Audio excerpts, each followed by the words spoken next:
Sometimes I feel really weird about filming. Like, I really want to film, I really want to put a video out, but at the same time, like, I don't want to go through the process.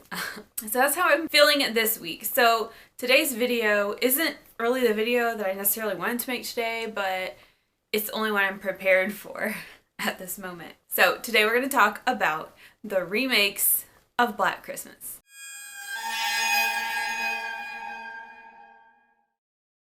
I've been a fan of the 1970s Black Christmas for a few years now. Not very long, really, but I've never seen the 2006 remake and, of course, the 2018 remake. Haven't seen yet until now. I recently watched the 2019 one, and in preparation for making a video on it, I wrote down notes as I watched. So that's primarily what this video is going to be about. However, since I watched the 2019 one, I also watched the 2006 one. So now I've seen both remakes. I'm going to touch briefly on the 2006 one before we get in more depth into the 2019 remake. Okay, so the 2006 one has always just had kind of a bad reputation from my perspective. Everyone's just like, don't bother with it.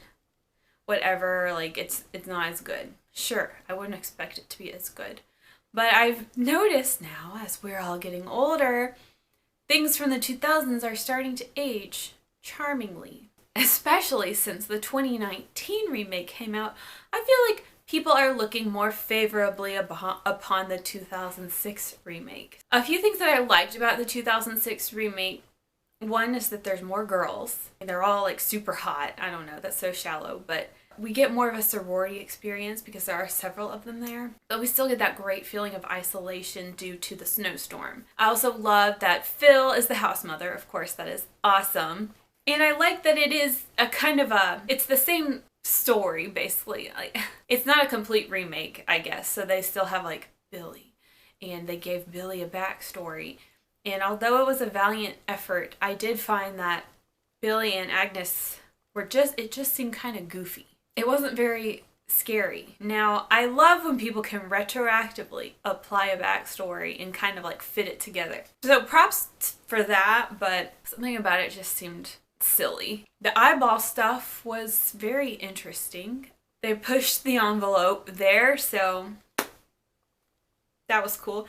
And I just loved the ambience. I loved the snow and Christmas lights and all that stuff. I thought it was kind of good. Not the best.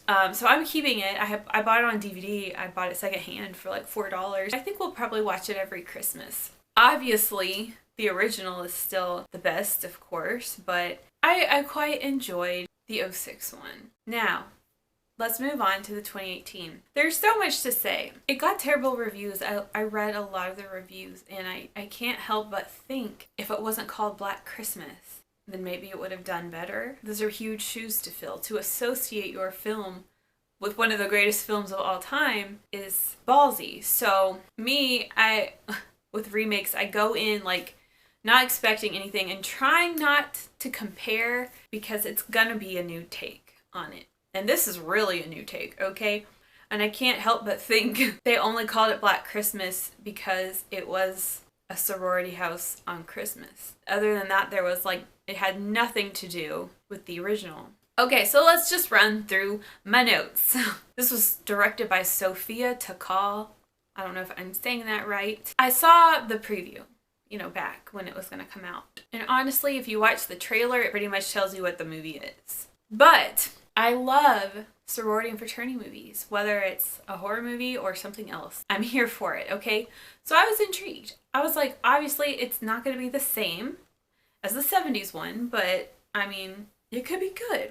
Okay, so when I started watching, I immediately noticed a few little winks back to the original. Like, the cat is named Claudette, and we have like a crystal unicorn, and we have, some similar styles of death. And I also noticed that one of the characters bared quite a resemblance, in my opinion, to Olivia Hussey, who played Jess in the original. The character is Marty, played by Lily Donahue. I feel like she just looked a lot like Jess. And I don't know if they did that on purpose or what. Was it? Okay, and one of the other things I immediately noticed is this like deliberate placement of like sex toys and diva cups and stuff. At first I was like, is this an advertisement? But I think instead it was just to like put the feminine right in your face, I guess. I don't know. It was kind of like, what are you doing? Like there was no purpose to it. You know, it was gratuitous. I mean, I guess they were just trying to like normalize it, but like I was in a sorority and nobody was walking around like screaming about their tampons and their vibrators. Okay, another note that I made on this video is that I love the college women look like real college age. So it seemed like they cast age appropriate, and if they didn't cast age appropriate, like the sorority girls looked age appropriate, if nothing else. So they look very young. However, I feel like that was slightly detrimental to the overall reception of the movie because it gave it more of a childish vibe. It kind of made you feel like you were watching a teen movie. Someone might come for me for this. I did not like the character Riley.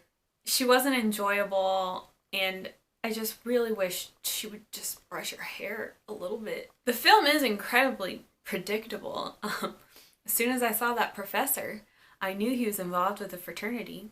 What fraternity, you ask? Well, the one they showed in the previews. The fraternity that's killing women. The script was very particular in purposefully portraying, I guess, the stereotype of the Zoomer generation, if you will. The like SJW energy, I guess. That was pervasive throughout the whole script. But I think that will probably age interestingly when people look back on this film in like 20 or 30 years. Culturally, it's significant. This is a significant time.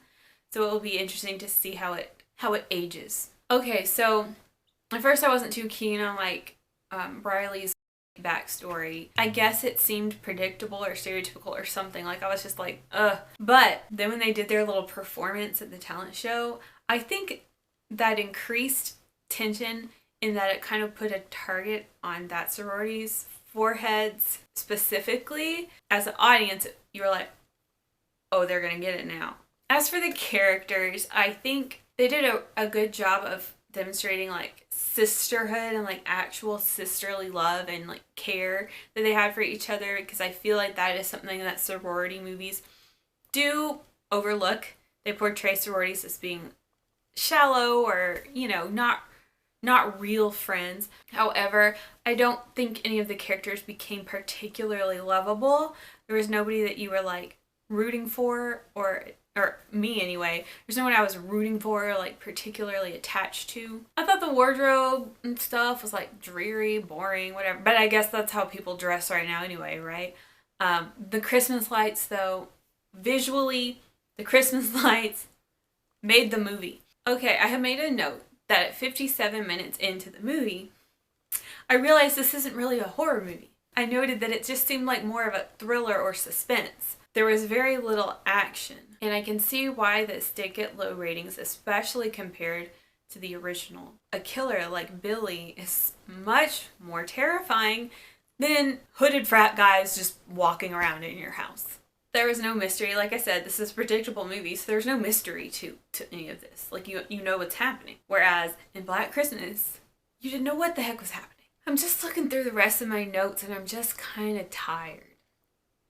You know, what I will say about this movie, I read later that they omitted on-screen violence to make this movie more accessible to all ages, to make horror more accessible to younger audiences, as perhaps an introductory movie into the genre even.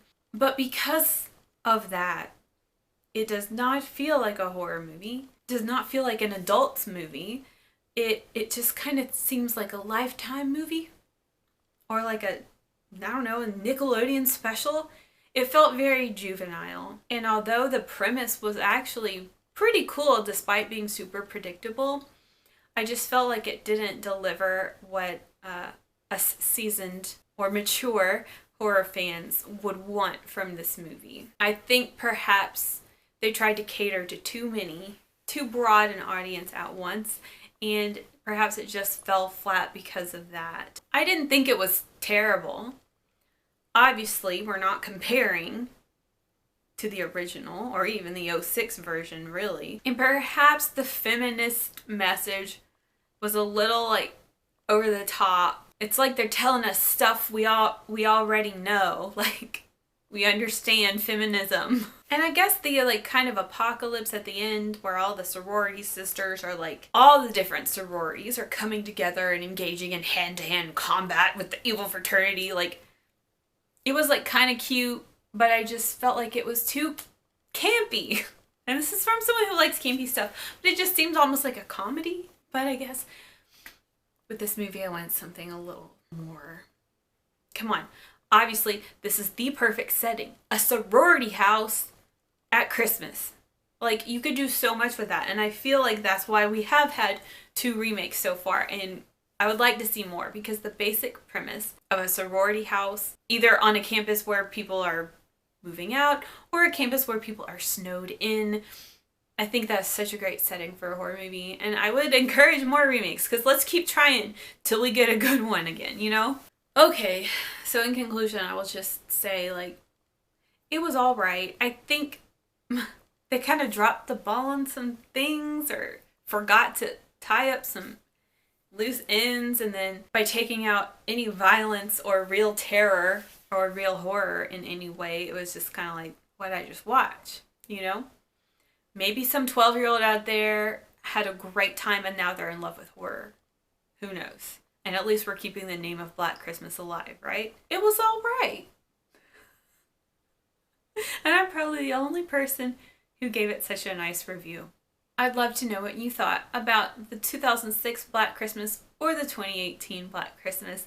I'm sure I know what you think about the 1974 version already, but if you want to chat Black Christmas down below, let's do it. Alright, like I said, I wasn't like in that much of a mood to film and really didn't feel like talking about this movie today, but I had to do something. I couldn't leave you guys hanging. So thanks for sticking around, and I'll see you in the next video, which maybe I'll have more energy for.